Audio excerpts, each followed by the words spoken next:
Hello students, welcome back to the Tantra Physics classes. Now today I am starting a new chapter, that is Newton's laws. Newton's laws, a set of laws given by Newton which govern the mechanics, which govern a lot of things that are happening in the world, in the universe. And whatever happens, or most of the things that happen in the universe are governed by the Newton's laws. Newton's laws mostly deal with the mechanics. And if we understand these laws, most of the physics, classical mechanics, can be understood. And the problems and the objectives can be done very easily. So first of all, let me pick up Newton's first law. Newton's first law.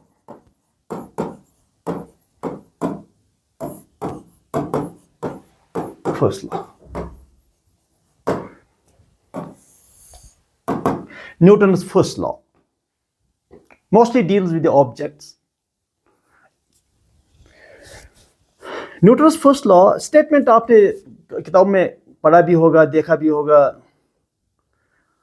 A body continues to be in the state of rest, or it continues to be in the state of uniform motion, that is uniform velocity, unless it is acted upon by some net external force. If an object is not acted upon by an external force, its velocity will remain constant. Means it is not able to change its own velocity. It is not able to change its own state. If it is at rest, it will continue to be in the rest, or if it continues to move with a constant velocity, if it moves with a constant velocity, it will continue to move with a constant velocity, unless some external force. वो external force भी क्या होना चाहिए? Net external force. There may be many external forces, but the net total of those external forces may be zero. That will not do the job. The job will be done by net external force. When the net external force acts on the object, only then it will change its velocity. So Newton's first law is called law of inertia, means inability, incompetence of an object to change its own state. If I want to make a statement of it, a body continues to be in the state of rest or uniform motion unless it is acted upon by net external force. But I will write down in a coded form, in a mathematical way, that is F net. When I say F net, it is external, is equal to 0, then velocity of an object is constant. This is the first law. Total. F external is 0, velocity of an object is constant. Object का velocity constant रहेगा अगर उस पर बैरूनी force, external force act नहीं करेगा. So अगर इसको आप components में लाएंगे, अगर Fx net external force in the x direction अगर ये 0 है, तो समझो Vx जो है velocity in the x direction of an object, that is constant. अगर Fy 0 है, then Vy is constant. अगर Fz 0 है, समझो Vz is constant. इसका मतलब यह है कि every vector equation is equal to 3 scalar equations. These 3 are scalar equations. Every vector equation has 3 component equations. If F net is 0, means velocity of an object is constant.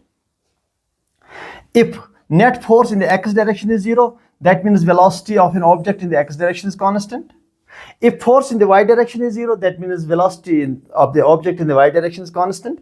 If force z component of force is 0, that means velocity of an object in the z direction is constant. Okay, that is all. मतलब एक object अगर velocity से किसी velocity move कर रहा है, वो उस वेलोसिटी से ही मूव करेगा जब तक आप उसको किसी एक्सटर्नल फोर्स की वजह से वो अपना वेलोसिटी चेंज नहीं करता।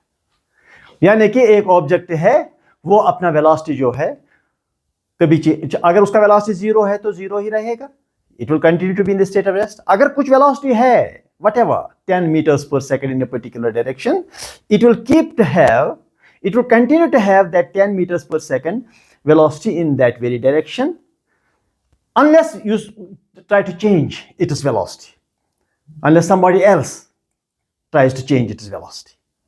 Okay, chalo. Second law.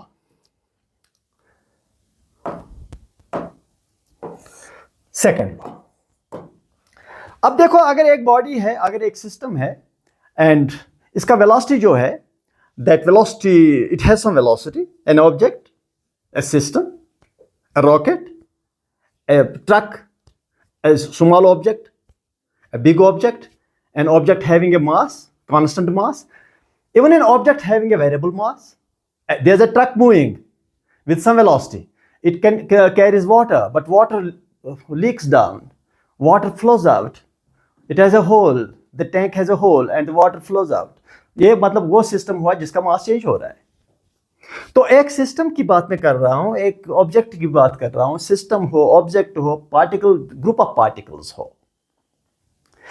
अगर इस सिस्टम पर आप फोर्स अप्लाई करते हैं, when I say force, it is external force. When I say force, it is net external force. But usually we say force, force, and force, and force. But by this force, ordinarily we mention force. Ordinarily we mention force. It means it is net external force. Sometimes there may be too many forces, but the net of those forces may be zero. It will not create any effect. So what is important is net external force. एक object, एक system के अंदरूनी forces भी होते हैं, लेकिन वो अंदरूनी फोर्स कुछ काम नहीं कर सकते। सो when I say force, it means net external force. So if there is a net external force acting on an object may be anything. It may be a truck carrying water, it may be a truck carrying sand, it may be an object having constant mass even. ठीक। So if there is a net external force on an object, बताइए ये net external force जो है, ये object का क्या करेगा? What will it do with the object? ये ऑब्जेक्ट के साथ क्या करेगा? ऑब्जेक्ट का क्या चेंज करेगा? ऑब्जेक्ट के साथ क्या वास्ता करेगा? ये simple law according to Newton, if there is net external force acting on an object, a system, anything, it will change its moment. That's all. Net external force changes the momentum of a body. मैं लिखूंगा second law. Net external force. Net external force. Force on an object. On an object. ये object, इसका mass constant भी हो सकता है, change भी हो सकता है। On an object, net external force on an object changes its moment. Changes its moment. ठीक, बस इतना सा है। और ये भी है कि नेट एक्सटर्नल फोर्स का जो डायरेक्शन है, the direction of the net external force, जो आप एक्सटर्नल फोर्स अप्लाई करते हैं उनका नेट निकालिए और उसका direction, the direction of net external force, the direction of net external force,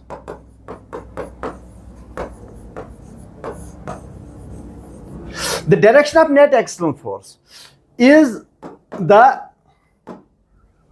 direction of change in momentum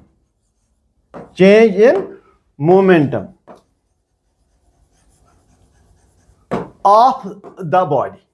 जिस बॉडी पर यह फोर्स एक्ट किया है, आपने नेट एक्सटर्नल फोर्स बॉडी पर एक्ट किया है, जो बॉडी का मोमेंटम चेंज होगा, उस चेंज इन मोमेंटम का डायरेक्शन फाइनल मोमेंटम का नहीं, इनिशियल का नहीं, चेंज इन मोमेंटम का जो डायरेक्शन होगा वही डायरेक्शन इस नेट अप्लाइड फोर्स का भी डायरेक्शन होगा। ये बात ठीक, डायरेक्शन तो फोर्स का भी मिला है, that is the same as change in momentum, direction of the change in momentum.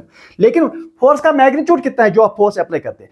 अगर आप ज्यादा फोर्स अप्लाई करोगे ज्यादा मोमेंटम चेंज होगा, अगर कम फोर्स अप्लाई करोगे कम मोमेंटम चेंज होगा कि नहीं, सीधी सी बात है।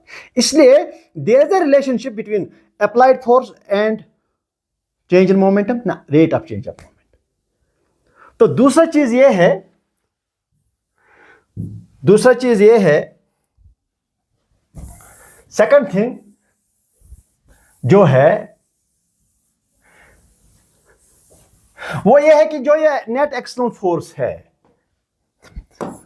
एफ नेट या एफ ही लिखो, मगर by this F you mean F net, it is equal to rate of change of moment, that is all.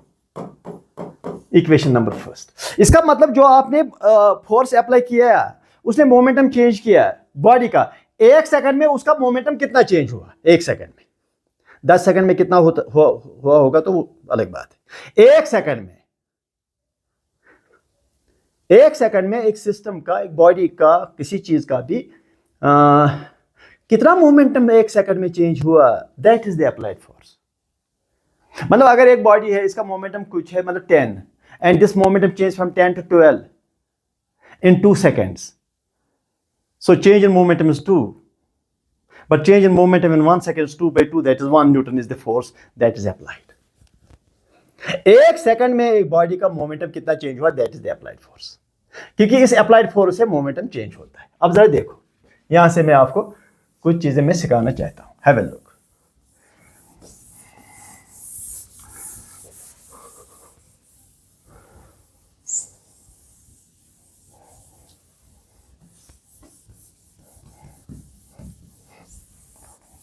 अच्छा, ये ठीक है। तो अगर मैं ऐसे कुछ लिखूं एफ इजिकल, मगर देखो यहां पर मैं आपको आप बताना चाहता हूं, ये जो इक्वेशन है it is a universal equation, ये हर जगह यूज हो सकता है। ये इक्वेशन चाहे एक बॉडी हो जिसका मास कांस्टेंट हो, चाहे बॉडी हो जिसका मास चेंज होता हो, चाहे बॉडी हो जिसका मास वेरिएबल हो, कांस्टेंट हो, रॉकेट में भी इक्वेशन यूज करोगे, एक बॉडी कहीं पर भी है उसका भी यही इक्वेशन यूज करोगे। This is most useful equation, it is most universal equation. ठीक, अब F is equal DP by D भी लिख सकते हैं इन डिफरेंशियल फॉर्म, ये भी ठीक है, DP by D differentiation of momentum. यहां से आपको पूरा समझ आता है फोर्स का डायरेक्शन जो है वो डेल्टा पी का डायरेक्शन है, यहां एफ का डायरेक्शन डीपी का डायरेक्शन है। Delta p mean change in momentum, so force has the same direction as change in momentum, नहीं क्यों ना मोमेंटम का नहीं चेंज इन मोमेंटम का। तो वो यहां से आपको इक्वेशन में भी समझ आता है, divide by delta T, time interval को आपको डिवाइड करना पड़ेगा। अच्छा, सो इस इक्वेशन को लेकर के देखो, मैंने हमेशा आपको भी कहा कि या every time we say that is the most generalized equation. This equation is used anywhere, everywhere. But if I want to use this equation for discrete objects, for those objects whose mass is constant, I am applying this equation to what we call as to a block of mass m. I am applying this object to a sphere of mass m. I am applying this equation to any object whose mass is constant. ठीक, तब ये equation चलेगा, लेकिन इसका एक simplest form भी चलेगा, इसका और एक फॉर्म इक्वेशन का वो भी चलेगा, ये तो चलेगा ही चलेगा, because it is everywhere useful. तो मैं ऐसे लिखूंगा, if mass is constant, if mass is constant then F can be written as d by d t of m v, right. This can be written as F equal to, m को बाहर निकालो, क्यों, क्योंकि M constant है, वो differentiation से बाहर आएगा, सो एम बाहर आकर के d v by d t, it is F equal to m, ये जो d v by d t है इट इज एक्सेलरेशन। तो आपको और एक इक्वेशन मिला, this is the equation which is strictly applied to the constant mass objects. Not variable mass. Variable के लिए ये भी है, ये वेरिएबल के लिए भी, कांस्टेंट के लिए भी है। मगर यह जो आप इक्वेशन है जिसको आप यूजुअली जनरली यूज करते हैं, F equal to M A, F equal to M A, but this is the equation, second law ही है ये। It is a special case of second law. This equation is use only for those objects where mass is constant. आप कहेंगे how, because यहां mass constant रख करके हमने m को बाहर निकाला, so this has become a special equation. So F is equal to M A, F is equal to ma, F is equal to ma, F is equal to ma। तो अब इस F का direction क्या है इस सूरत में, when m is constant, the direction of F, direction of F is the same as what? Same as what? Same as acceleration. ठीक, same as what? Same as what? Same as change in velocity.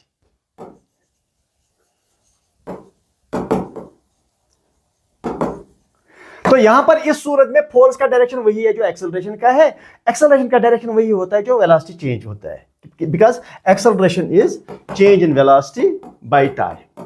ठीक, तो acceleration का वही direction है जो change in velocity का है। तो फोर्स का डायरेक्शन है एक्सेलरेशन का, तो एक्सेलरेशन का डायरेक्शन है चेंज इन वेलोसिटी का। इसका डायरेक्शन इसका है चेंज इन वेलोसिटी का। यह भी याद रखने वाली बात है, F इक्वल टू ma। तो इस इक्वेशन को हमेशा आप यूज करते रहते हैं, लेकिन इसका यूज करने का ये देखो तरीका क्या है, मैं बताता हूं। F is equal to external force ma, ये ऑब्जेक्ट है, इस पर एक्सटर्नल फोर्सेस है बाज़ाब्ता, और फिर एक्सेलरेशन हो गया इसका। ठीक, मास m है। पहले ये एक्सटर्नल फोर्स जो है वो देखने पड़ेंगे। देखो कभी कभी ऐसा होता है कि एक्सटर्नल फोर्स नजर ही नहीं आता है, सर्टेन फोर्स आर मास्क्ड। मैं कहूँगा इस पर फोर्स क्या है, तो आपको सोचना पड़ेगा ग्रेविटेशन है, मैंने हाथ से पकड़ा हुआ है, ऊपर की ओर भी कोई फोर्स होना चाहिए, फोर्स को देखना पड़ता है। समटाइम्स जो फोर्सेस होते हैं एक ऑब्जेक्ट पर जो एक्ट करते हैं वो इतना ज़्यादा एविडेंट नहीं होते, उतना जाहिर नहीं हो जाते, उनको निकालना पड़ता है। एक ऑब्जेक्ट है कांस्टेंट मास का ऑब्जेक्ट, उस पर अगर आपने फोर्स निकाले और फिर उन फोर्स का रिजल्टेंट निकालना पड़ेगा, वो आपने यहां लिखना है लेफ्ट साइड को। ठीक, जब आपने इनका रिजल्टेंट निकालकर यहां पर लिखा वो force is equal to mass, तो ये वो पता ही है, और एक्सेलरेशन, इसका एक्सेलरेशन क्या होगा वही है।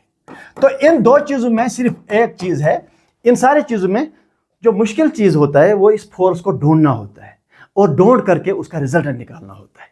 और कभी कभी आप उस रिजल्टेंट का एक्स कंपोनेंट भी निकालते हैं और उसको लिखना पड़ेगा MAX, उस पर वेक्टर लगाने की जरूरत नहीं है। FY निकालना पड़ता है MAY, FZ निकालना पड़ता है MAZ। मतलब पहले रिजल्टेंट फोर्स निकालना पड़ता है, फिर उसके XYZ कंपोनेंट भी निकाल सकते हैं, और ये तीन इक्वेशन आप लिख सकते हैं। ठीक, तो और एक तरीका है इस इक्वेशन को लिखने के लिए, अगर acceleration is equal to F net by mass, ये भी अच्छा तरीका है। यही है ये, ऐसा नहीं है कि कोई नया इक्वेशन है, यही इक्वेशन है ये वाला इक्वेशन है। इसमें एक लॉजिक बनता है, ये जो F नेट है इट इज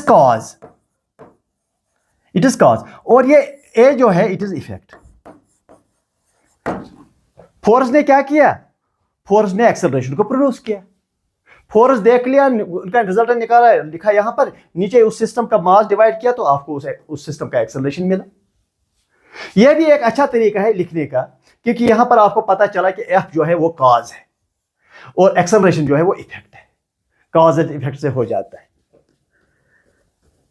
जैसे ओम्स लॉ है V is equal to IR, उसका बेटर तरीका लिखने का है जो मैं लिखता रहता हूं, I is equal to V by R। आप कहेंगे नहीं ये तो एक ही बात है, नहीं, ये कॉज है, ये इफेक्ट है। जब पोटेंशियल डिफरेंस अप्लाई करोगे तभी करंट प्रोड्यूस होगा। जब पोटेंशियल, ये मैं आपको बताना चाहूंगा, V is equal to IR, generally we write Ohm's law in this form, but better is if you write I is equal to V by R। V potential difference है between the two ends of a conductor, वो अगर आपने किया तो current तो मिल जाएगा आपको। तो ये कॉज है और ये इफेक्ट है। So it's a better way of writing. I don't say that what the way you write और the way anybody else writes that may be a wrong way of writing. No, I don't say that. I say it is a logical way of writing an equation. Okay, now let me go to one more concept.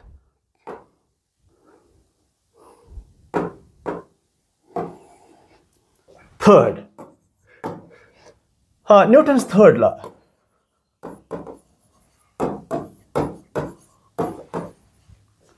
Third law में ये है कि एक force जो है, भाई आप force create कर रहे हो, you are creating a force, you are an agent, we are creating a force.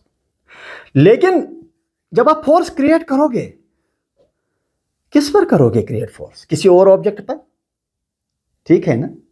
Force space पे क्रिएट तो होगा नहीं, फोर्स ऐसे स्पेस पे क्रिएट नहीं होता है।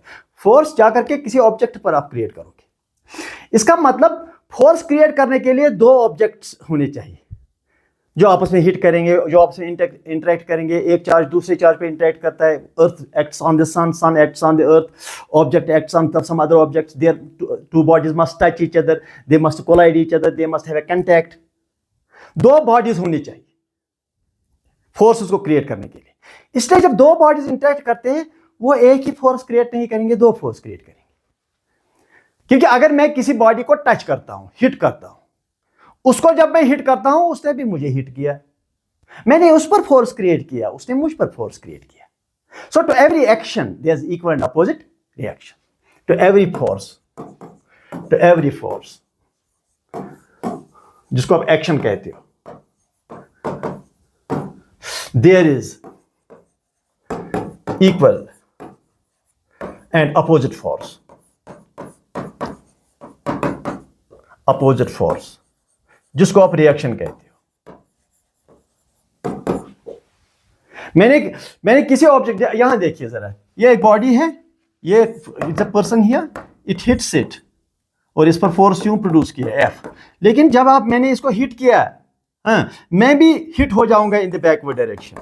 ये फोर्स क्या, अगर ये बॉडी 1 है, ये बॉडी 2 है, it is force on 2 due to 1, it is force on 1 due to 2। मैंने इस पर फोर्स क्रिएट किया 2 पर, 2 ने मुझ पर फोर्स क्रिएट किया। अब ये जो फोर्स है मुझ पर, ये मेरा एक्सेलरेशन प्रोड्यूस करेगा।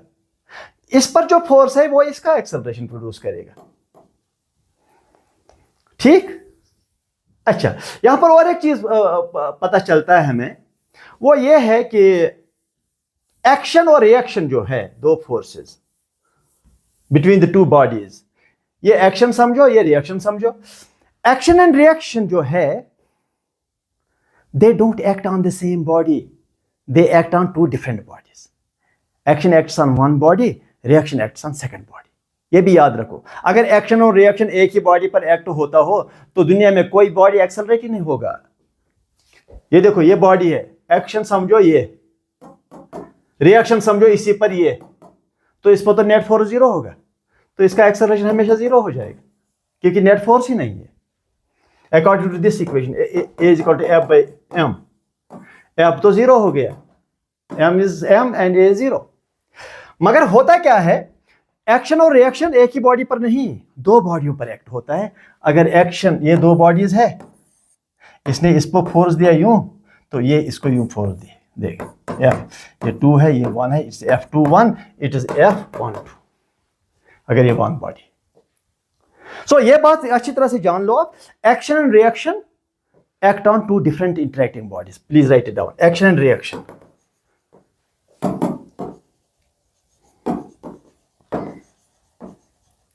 Act on two bodies,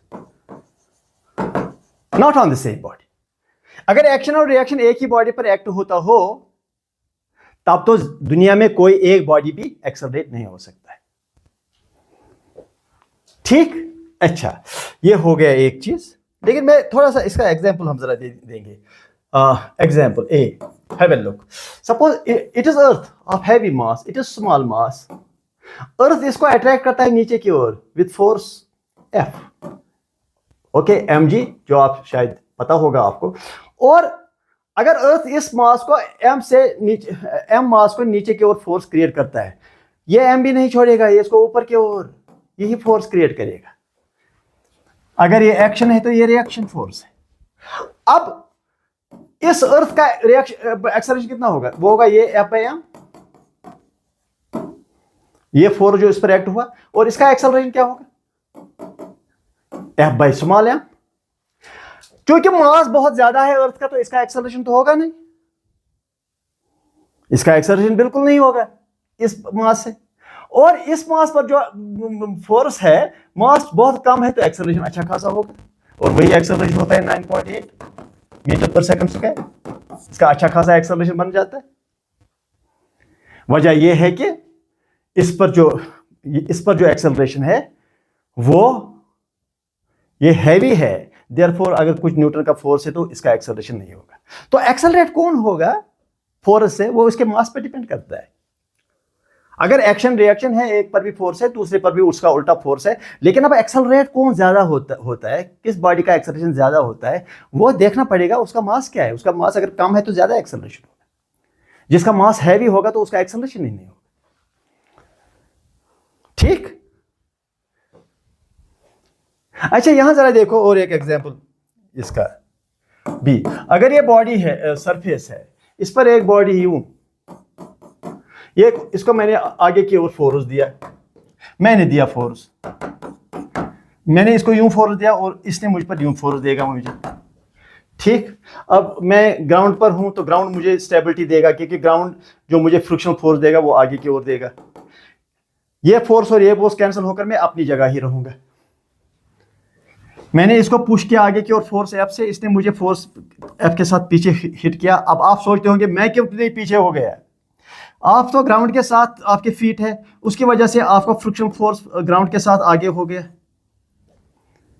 तो ये आप एक ही जगह इसलिए रहोगे, आप पर नेट फोर्स अब 0 हो गया। अब इस पर फोर्स F है, फ्रिक्शन की वजह से ये जो बॉडी है ये पीछे खिसकने की कोशिश करेगा, या टेंडेंसी इसको होगा पीछे खिसकने का। और फ्रिक्शन फोर्स वो रिलेटिव मोशन जो पीछे की ओर है उसको अपोज करेगा। ये फ्रिक्शन फोर्स है। अब ये फ्रिक्शन फोर्स इस बॉडी ने क्रिएट किया ना, इस बॉडी ने, तो ये बॉडी इसको छोड़ेगा नहीं, ये भी इसको इतना ही फोर्स पीछे की ओर क्रिएट करेगा, फ्रिक्शन फोर्स। अगर इस बॉडी ने इसको आगे की ओर फ्रिक्शन फोर्स दिया तो ये बॉडी इसको पीछे की ओर इतना ही फ्रिक्शन फोर्स अप्लाई करेगा। This is the meaning to every action there is equal and opposite reaction, because for forces to be created there must be at least two bodies. Horse cannot fly in space. वो force create करने की कोशिश करेगा, लेकिन कहां होगा force create? अब ये नहीं कहना है सर जो बर्ड्स होते हैं वो दे फ्लाई इन स्पेस, उनके फेदर्स पुश करते हैं एयर को, air gives the push, they create force on the air itself, the air creates force on them. Imagine करो if there is no air, if there is no air, space travel is not possible and birds cannot fly. It is because of the air reaction that birds and space travel is possible. Okay. Now these are the three laws. आप इनको कोशिश कीजिए जानने की। Next इस पर lecture series अब होगा, सारा क्लियर हो जाएगा, from small objectives to big objectives to heavy objectives to problems to IIT level problems, सारा कुछ होगा clear once you follow these lectures systematically. इसमें 10 लेक्चर देता हूं, पुलिस में भी, सिटिंग में भी डिस्कस करूंगा, पुलिस भी डिस्कस करूंगा, फोर्सेस, डिफरेंट फोर्सेस भी डिस्कस करूंगा, और प्रॉब्लम सेट्स भी डिस्कस करूंगा। वो सारा कुछ इसमें आ जाएगा। I will try to deliver at least 10 lectures on Newton's laws with applications, but you have to understand and you have to follow those 10 lectures so that things will become clear to you. Thank you.